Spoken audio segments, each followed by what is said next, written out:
To you. We ordered 20 more, and we can always order more. That is no big deal. So Genesis 22. Your reading today is 21 and 22. If you're complaining about the reading, tomorrow's one chapter. It is also the longest chapter in Genesis. So I think we spent like 4 weeks on that chapter. But nevertheless, we are in Genesis 22. Story I trust that we are familiar with. We'll focus on the first 19 verses. And we actually looked at this fairly recently.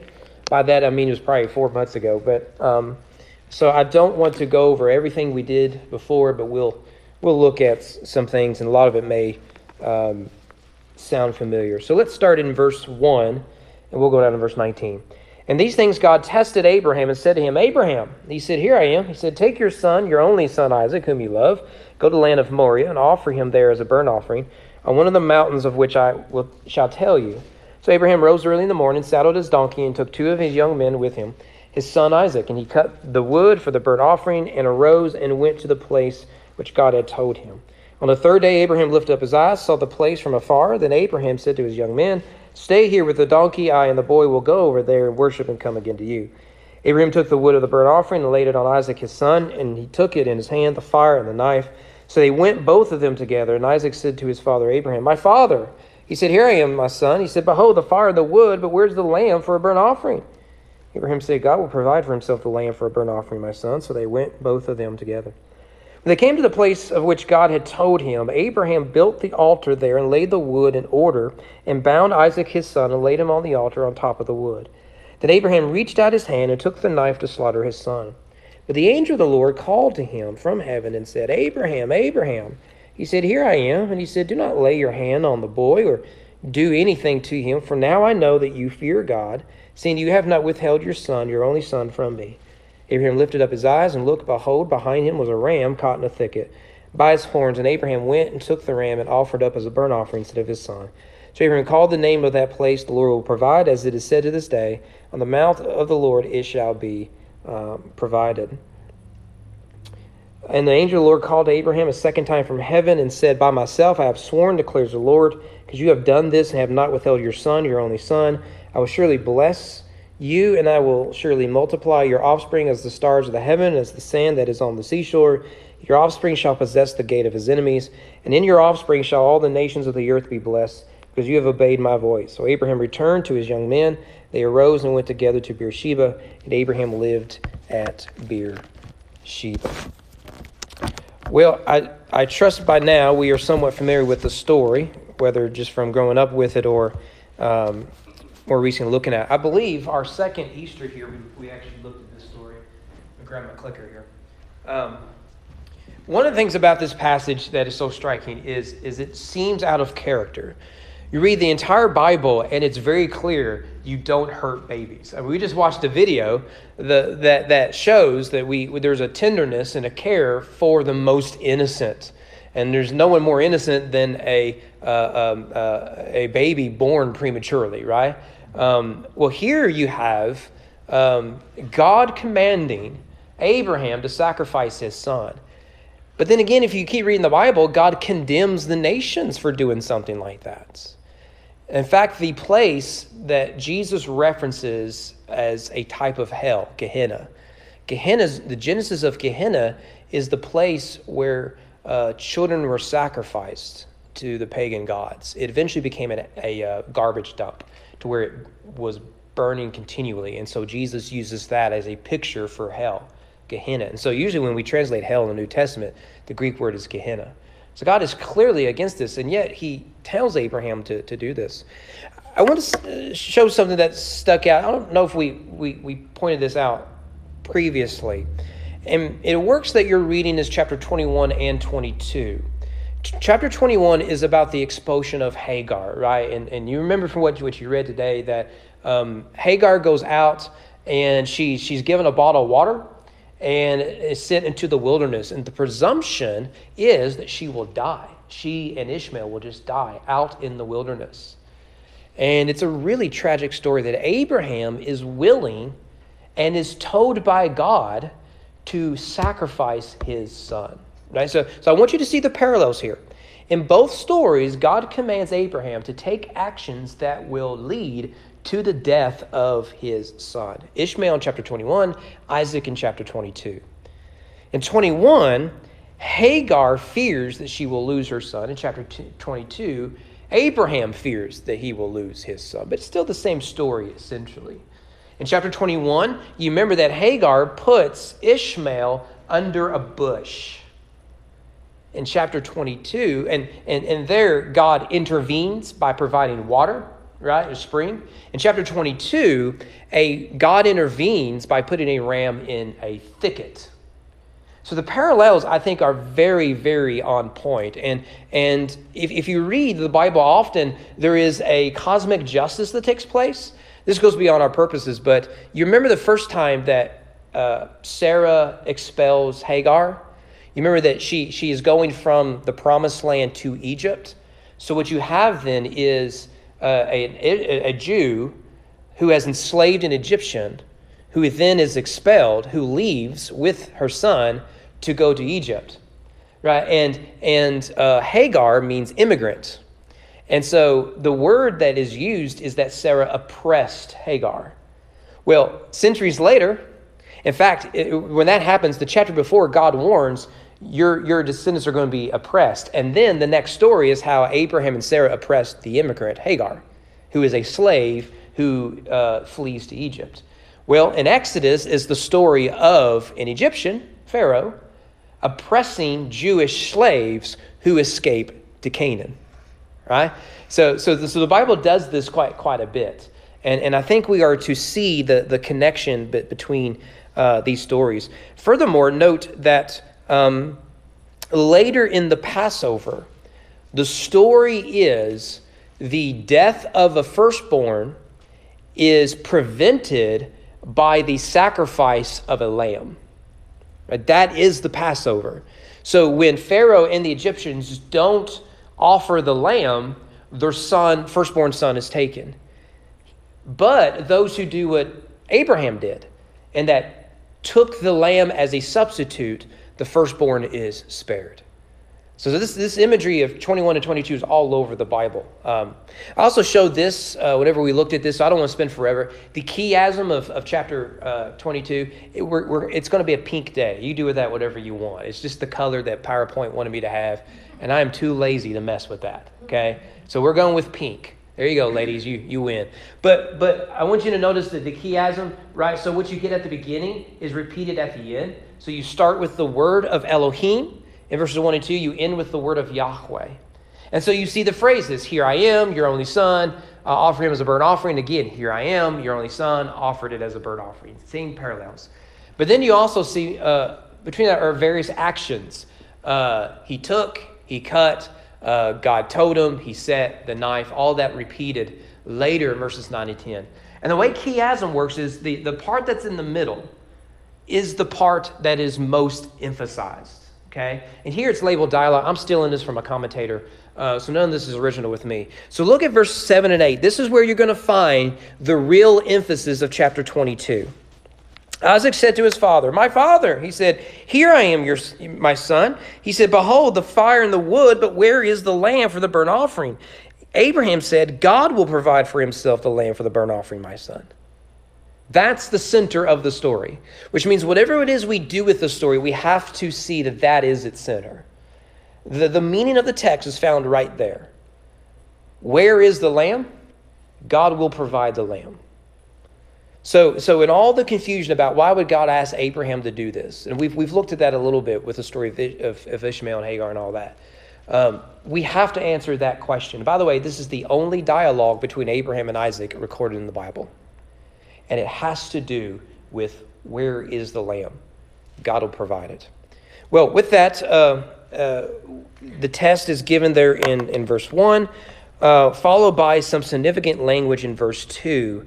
Take your son, your only son, Isaac, whom you love, go to the land of Moriah and offer him there as a burnt offering on one of the mountains of which I shall tell you. So you see, repetition is emphasis. Your son, your only son, whom you love, right? And so there it is to emphasize, Isaac is mentioned 3 times. Your son, your only son, Isaac. the one you love, Isaac, right? So we really could say for. And the word only there could be translated unique because, of course, Isaac isn't Abraham's only son. Ishmael is wandering in the desert. But the word really carries with it unique or special. And that, of course, does describe Isaac as the promised son of God given to Abraham. So God is commanding Abraham to kill the son of promise, to shed innocent blood. And that is an appalling request, but it calls into question the promises that God has given Abraham. That you will have a son through Sarah. He will be the son of promise, and through him, the nations will be blessed. Well, now God is at risk of taking that away from him. So immediately we see that this is quite a striking passage. God never tells Abraham why. We're told in verse 1 that God is testing Abraham, but Abraham doesn't know that. Just one day he wakes up and says, oh, by the way, I want you to travel really far away, and I want you to kill your boy. Right? I mean, this is a striking passage. And we see in verse 2 that he is told to make a burnt offering. This is only the second reference to a burnt offering. Noah was the first to offer this. Noah gets off the ark, and he builds an altar, and he offers a burnt offering, which is what we talked about this last week. The clean animals were for that. Burnt offerings involve, first of all, slaying the victim with a knife, then arranging the sacrifice on top of the wood on the altar, and then finally lighting the sacrifice, and then the smoke would ascend into the heavens, and that was the picture. Here is a sacrifice offered to God, and the smoke would rise. Again, we talked about that last week.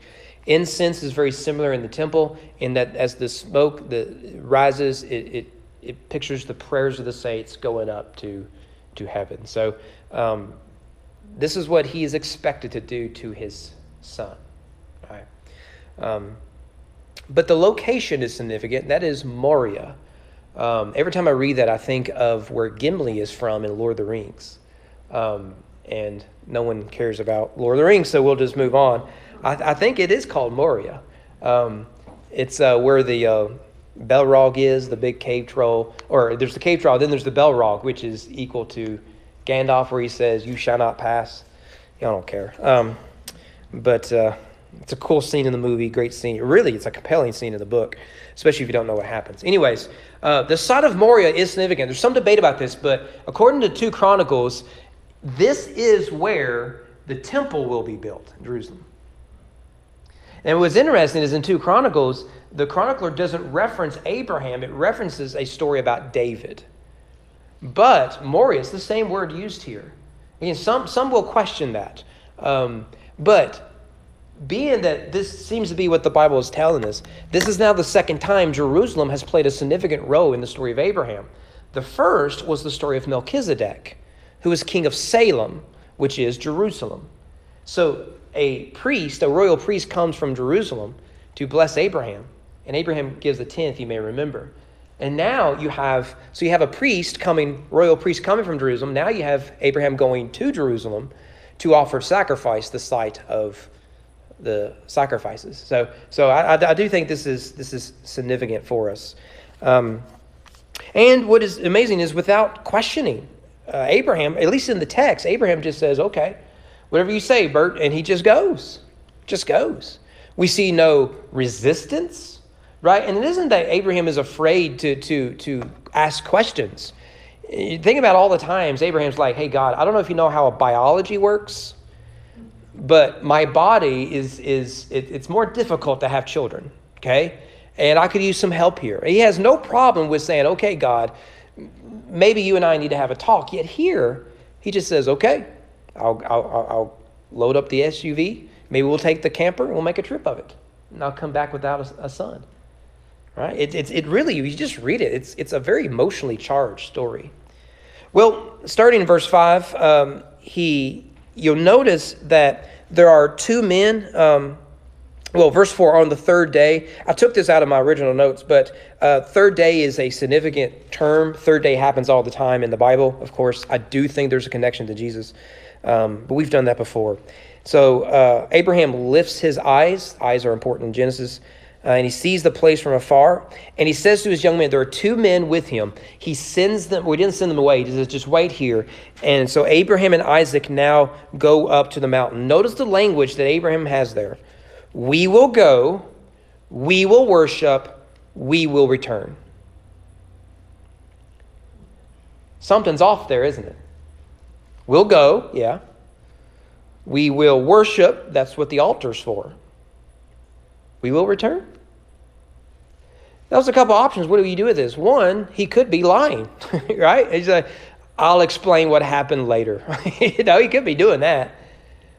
Another option that you get in the New Testament was Abraham's faith that no matter what happens, God will not take him from me. Consider what the writer of Hebrews says. By faith, Abraham, when he was tested, offered up Isaac, and he who had received the promises was an act of offering up his son, of whom it was said, through Isaac shall your offspring be named. So if you read Hebrews 11, it's very clear that the writer of Hebrews reads the story, and I think this was a traditional reading of the story. Abraham believed that if his knife struck his son, God would bring Isaac back from the dead. After all, that is what God did to Sarah's womb. This isn't beyond God here.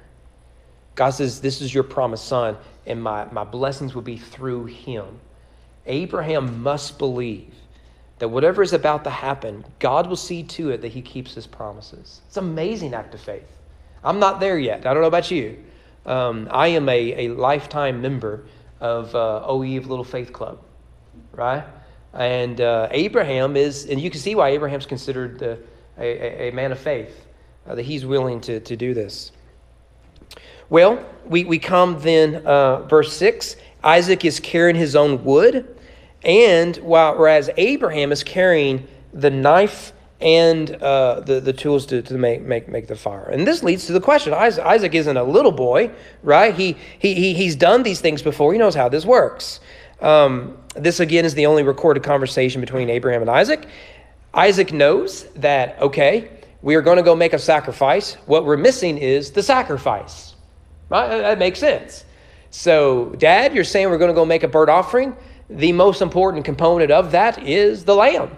You got to offer something. So where is the lamb? And Abraham doesn't give him a straight answer. All he says simply is, God will provide.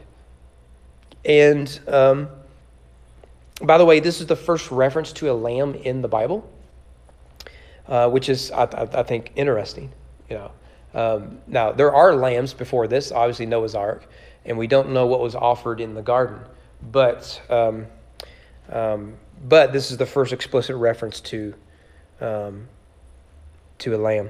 Oh, by the way, John Irwin and Lisa Irwin are watching from Florida, so hello. So Abraham's answer is God will provide. That is the phrase Jehovah Jireh. Perhaps you've heard that phrase. It just means the Lord will provide. By the way, provide means to see.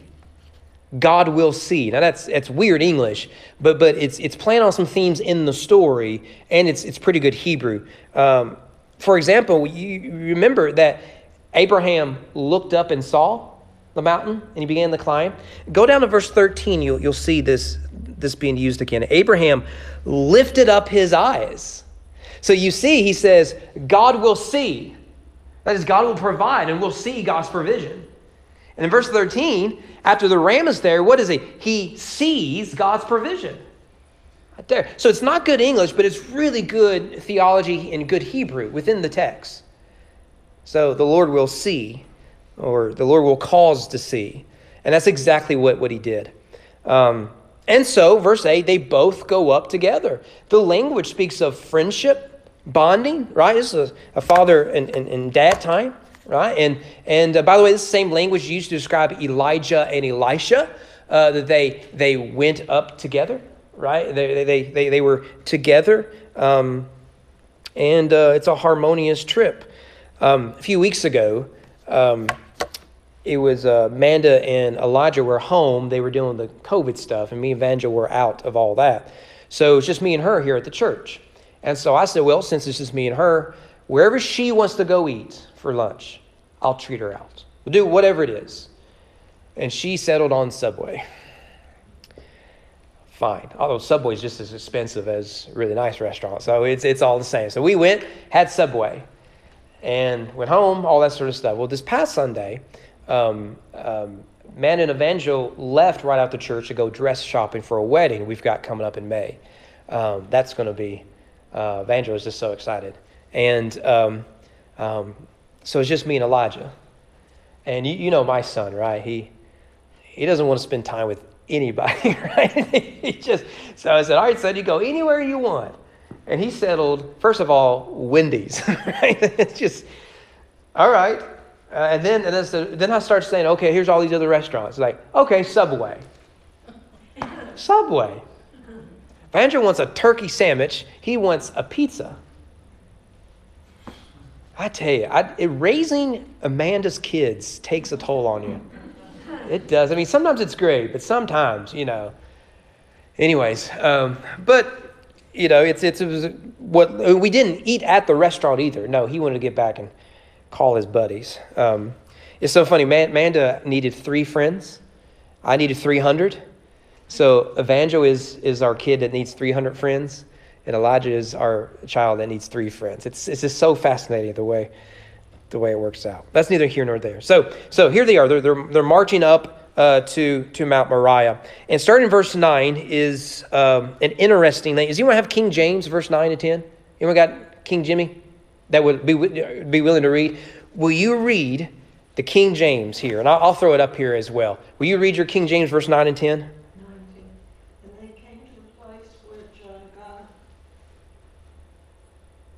Told him of, and Abraham built an altar there and laid the wood in order and bound Isaac his son and laid him on the altar upon the, I need to get my glasses. You're fine. Here.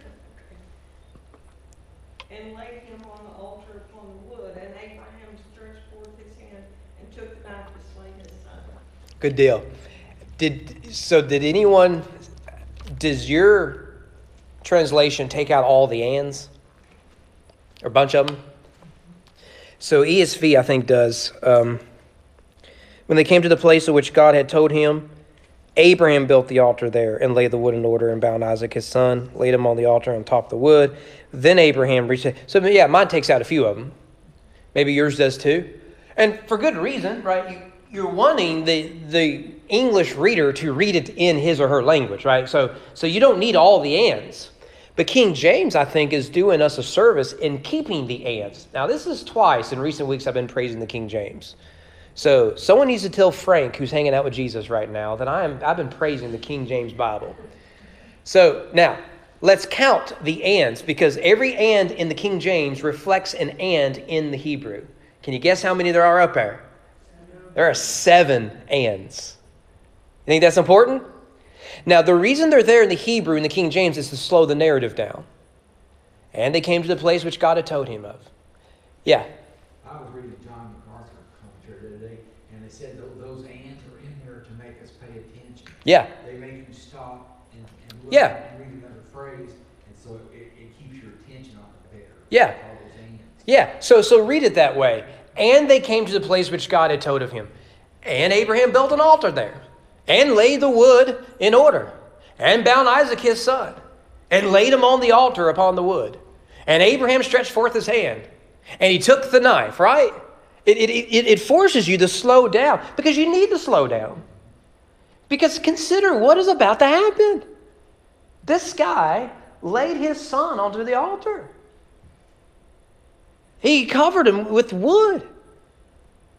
He raised his arm with the knife and began to swing down and take his own. So, right? The story has to slow down. If this were a movie, the music would really build up. The movements would, so you get zooming in of the wood, the slowing down of laying him on the altar. We get no emphasis of this story from Isaac's perspective. We don't see if he struggles. We didn't see if he's willing. We didn't see if he asks questions. None of that.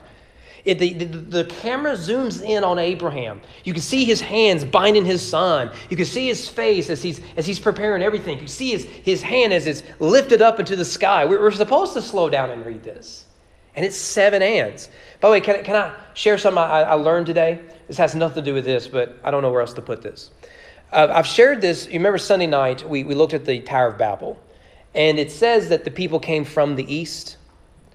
That east is found throughout Genesis. I've shown that 1,000 times. Adam and Eve are sent out east from the garden. Cain is sent east, farther away from the garden. He builds the city, the Tower of Babel, from the east. There are 7 times in Genesis we discover about the east. I mean, the more you read the Bible, the more you'll find the emphasis on 7. Right? And here is a hidden one that you'll never think to read or to see. And no one would, except we've had 3,000 years of reading this story. Someone was bound to catch this. But it's right there. The story has slowed down. But nevertheless, verse 13 to 14 is the provision. Verse 12, the angel of the Lord intercedes. I believe that's the pre-incarnate Jesus. We've spent time on that before. Verse 13, Abraham lifted up his eyes, right? The Lord provided. And looked, and behold, behind him was a ram caught in the thicket by his horns. So Abraham took the ram, offered up as a burnt offering instead of his son. So again, just as God preserved Ishmael, God preserves Isaac. Genesis 21 and 22 put together. Both are an act of grace. The son of a slave woman, the son of promise. It's grace to both. If only I could think of an application there. Rams have already been referenced in Genesis and used for sacrifice, Genesis 15. Remember, this is where God renews his covenant with Abraham by taking the animals, severing them in half, and putting each half on poles. Right? It's an ancient custom. And you remember that Abraham is put to sleep. And that parallels Adam. Adam is put to sleep, and then he's given the covenant of marriage. Abraham is put to sleep, and he's given the covenant of promise. Right? So that mirrors the story of Adam. But you see a ram being offered there. And that is what is provided here for us. And so then what you're going to get in verses 15 to 19 is God renewing his covenant. And there's nothing new here. Everything we've seen before shows up here. Notice verse 17, God says, I will bless you. Well, that mirrors the original promise, right? I will make you a great nation. I will bless you. Right? And those who bless you, I'll bless. Those who curse, I will curse. Verse 17, I will surely multiply your offspring. Chapter 16, the angel of the Lord also said to Sarah, I will surely multiply your offspring so they cannot be numbered for a multitude. Right? Angel of the Lord saying that here as well. You will count them as the stars. Well, Genesis 15, he brings Abraham out, look towards heaven, and number the stars. If you're able to number them, so shall your seed be, your offspring be. You will possess the gate. Genesis 15, again, I am the Lord who brought you out from Ur of the Chaldeans to give you this land to possess. That's a wrong. Oh yeah, possess the gate. Later in 25 that we just saw, that language, I think it's 25, that language of possessing the gate is used for Isaac. I think, don't quote me on that. So the point here is that God renews his covenant. He has passed the test. Now, think about a test. Abraham passed the test. So he climbs to a mountain. There is an altar representing the presence of God, worship. So God and man coming together. And a test is there. And it is in a thicket, which is part of a plant or a tree, right? There the provision is made. So in many ways, this is Abraham's moment in the garden. Will he choose the way of the Lord, here offering his son as a sacrifice, or the way of a man-centered wisdom? Unlike Adam, he chooses the will and the word of God. And out of that comes a blessing, that I will multiply you and I will bless the nations through you. Not only that, but God reaffirms the covenant with stronger language. So it isn't just, let me repeat everything I said before. He repeats it with stronger emphasis. So let me, he does this two ways. One, he does it by swearing by himself. Now that's odd language to us. That's because we're not at the top of the food chain, okay? We would swear, like in a court of law, to God, right? We take an oath, hand on the Bible, all that sort of stuff. Why? Because we understand the divine being is above us. Well, using that anthropomorphic language, what would God swear by? He's above everything. So the only thing he can swear by is himself.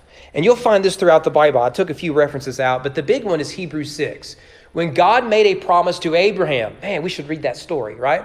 Since he had no one greater by whom to swear, he swore by himself. Similarly in Isaiah, by myself I have sworn, right, by my mouth, so on and so forth. Jeremiah 22, if you will not obey these words, I swear by myself, this house shall become a desolation. Right? I think my parents used to say things like that to us, right? If y'all don't act straight, this is what's going to happen. Actually, Mom and Dad would tell us. I told you, if we had to call Mom and Dad while Sis was babysitting us, they would holler. I mean, really, it would scare us to death. And then tell us what's awaiting us when they get home from work. And your parents, I know your parents did this to you, right? And so we knew what was coming.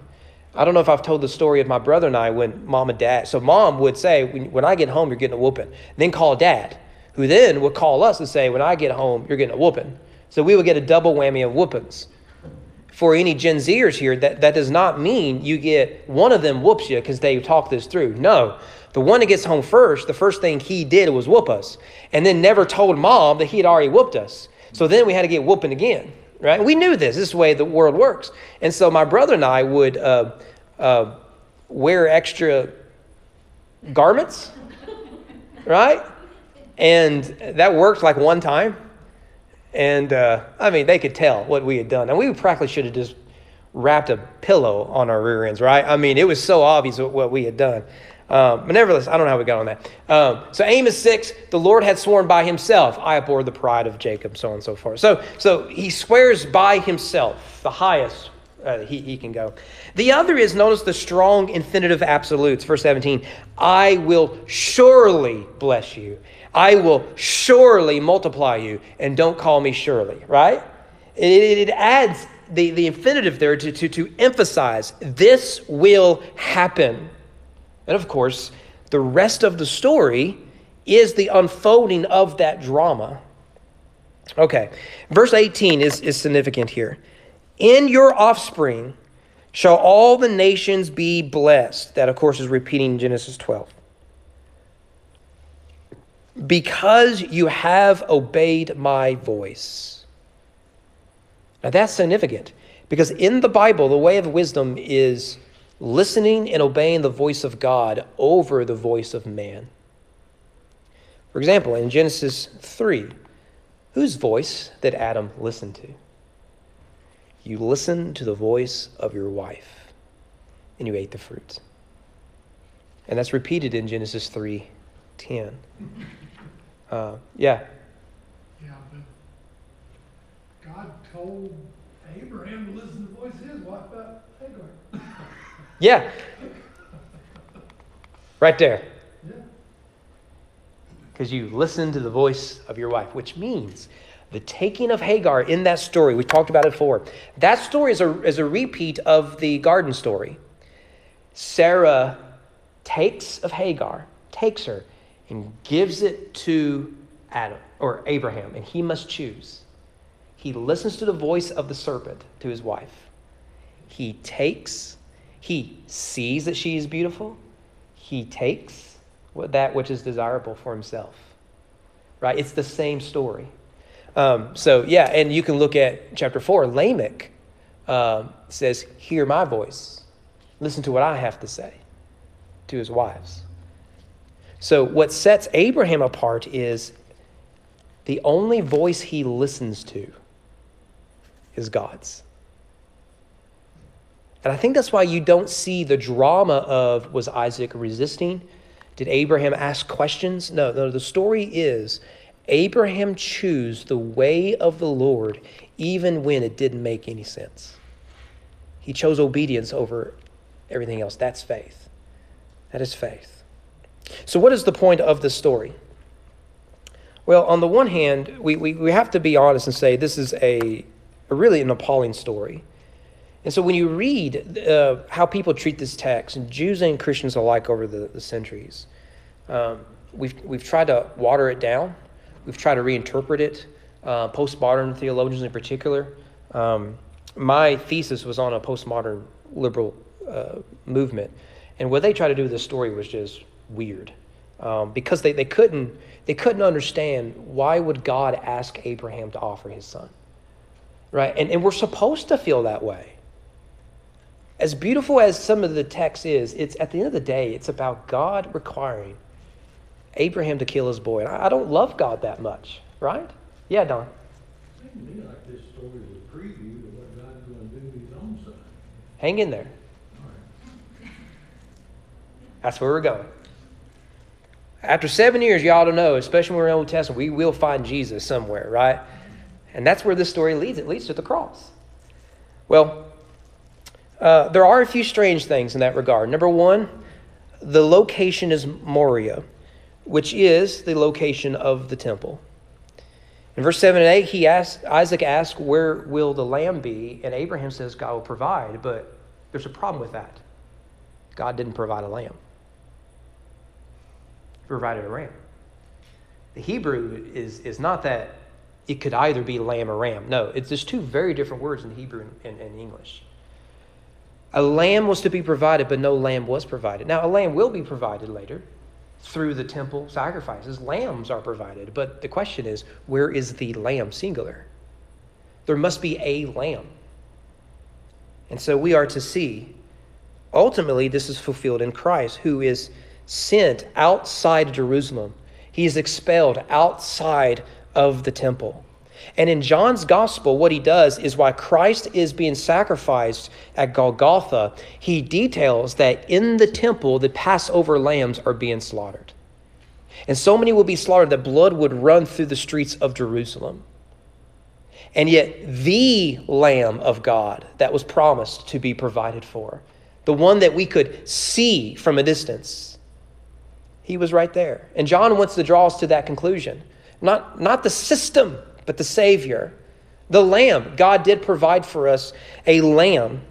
Now, none of this should be strange, right? Because this is a picture of the cross, a picture of the gospel. Christ is the Son offered by the Father, which means Jesus is a true and better Isaac. Let me give you five ways from the story Jesus is a true and better Isaac. Number one, both had miraculous births. You remember, go back to the story of Luke, right? Jesus is born of a virgin, right? But in parallel to Jesus is John the Baptist, which is probably what we'll look at this Christmas. And we think, okay, one wound was closed. The other wound was of a virgin. Yes, but here's biology for you.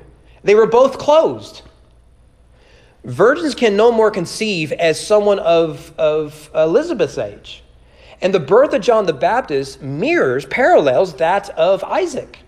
This is on purpose. So the being born of a virgin is a retelling of the story of being born like Elizabeth and Sarah. So both are miraculous births, and they are sons of promise, right? Secondly, both travel 3 days to the place of sacrifice. Now, 3 days is so important. Thirdly, both were escorted by 2 men to the place of execution. So in the story of Isaac in Genesis 22, you have Abraham's servants. And then Abraham says, no, this is where you stop. It's just me and the boy from here on out. And what is it that you get in the story of Jesus? There are 2 right next to him. He's escorted by 2. Both carried their own wood. Isn't that a striking detail in the story? Why give us that information? Does it matter who carried the wood? See, no, it's just in terms of the story, it's just unnecessary detail. Unless we are to see at the center of the story, a lamb was provided who, like Isaac, had to carry his own wood. Remember, in Hebrew, wood and tree are the same word. So when Jesus dies upon the tree, He's carrying his wood. He's carrying his own source of execution. Fifthly, both willingly submitted themselves to the will of the Father. From in the story, Isaac is never portrayed as resisting. He simply obeys the will of his father. Okay, Dad, if you say the Lord will provide the sacrifice, I will lay where you want me to lay. I will go where you send me, and I will do what you ask of me. Both go willingly the way of God. And let's not miss the fact that both were loved by their fathers. In fact, notice in verse 2 and 12, there's a repetitive emphasis on Isaac as Abraham's only son whom he loves. And then in verse 3, 6, 7, 9, 10, and 13, the phrase, my son, is repeated. My son, his son. Again, what you have is the beloved Son of the Father being offered. Thus you get with Jesus, this is my beloved Son, in whom I am well pleased. So clearly, I think Jesus is a true and better Isaac. He is the one whom is promised, Jehovah Jireh. You will see God's provision. And it is Jesus who says, it is not my will, but yours be done. And he carries the cross to Golgotha. The difference is, Isaac, the son of promise, made himself an offering, but was reserved. Jesus offered himself as an offering, and his life was taken. But his life was taken up again, conquering death forever and ever. The big difference is, in Genesis 22, there is intervention. And who is it that intervenes? It's the angel of the Lord, who I believe is the pre-incarnate Jesus. He enters the story and says, no, don't lay a hand on the boy. For now, here's a provision. But the day will come when I will be the one struck. Outside Jerusalem, near the temple, I will carry my wood, doing the will of the Father. Yeah, Don. What was that goat used for back in sacrificial times? When he taking the sins away from the... Oh, you're talking about the expiation propitiation goat. Yeah, so that's just another sacrifice. But was that the reason Christ was taken outside the city, besides the fact that they rejected him? Yeah, probably. So what he's talking about is on the Day of Atonement, Leviticus 16, 17, something like that. There's all these sacrifices. And one of the central ones is there's two goats. There's the goat of propitiation, and then there's the scapegoat, sometimes called the goat of expiation. So what those words mean is, one is appeasement, propitiation, to appease the wrath of God. And so what you'll have is that that goat will be sacrificed. And as a result of sacrificing that, the priest becomes very bloody. He gets blood all over his hands and his clothes and all that. And remember, he's wearing clean, pure clothes. Now he's covered in blood. So he then takes his bloody hand. So now the wrath of God has been satisfied due to the substitute of this goat. He then takes it, his hands, lays it on the other goats. And there it represents the sins that cause the wrath of God are now laid onto this other goat, who then is sent outside the camp. And it gets more funky after that, but that's the basic point. And so the idea is sin has left the camp never to return. And so what you get in Jesus is the wrath of God is demonstrated in the darkness at noon. And Jesus is clearly sees it as that. My God, why have you forsaken me? Which is the first line of Psalm 22, which is a psalm of messianic judgment. Right? That the nations have come against the Messiah. And so we see this as an act of judgment. Propitiation. Christ is appeasing the wrath of God. But then he is taken outside the camp. Right? And the writer of Hebrews makes a big deal of this. That Jesus went outside the camp. And what goes outside the camp? That is where garbage and lepers and sin is sent. And that's where Jesus was sent, outside the camp. There he died as our scapegoats. But here's where it's really good. Where is Jesus buried? In a garden. And it's Sunday morning. This is where you and I disagree. But it's Sunday morning, the first day of creation, when light dawned, the tomb is empty. Right? It's almost like God wrote the Bible, right? I mean, it's just so good. So let me conclude with one single verse just to summarize it all. Galatians 4:4. When the fullness of time came, God sent forth his Son, born of a woman. But he sent his Son, a true and better Isaac, to be our propitiatory sacrifice and our expiatory sacrifice. So yeah, it's a difficult text to look at. But I think it's clearly pointing us to Jesus. Clearly pointing us to Jesus. Anything you guys have in your, as you're reading through 21, 22 today, you want to throw out there?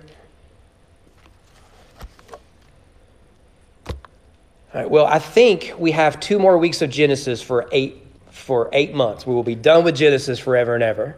Well, not forever and ever, but at least for the rest of the year. But I can't wait till we get to Joseph. I'm just going to warn you now. So in 2 weeks, it's going to be a lot of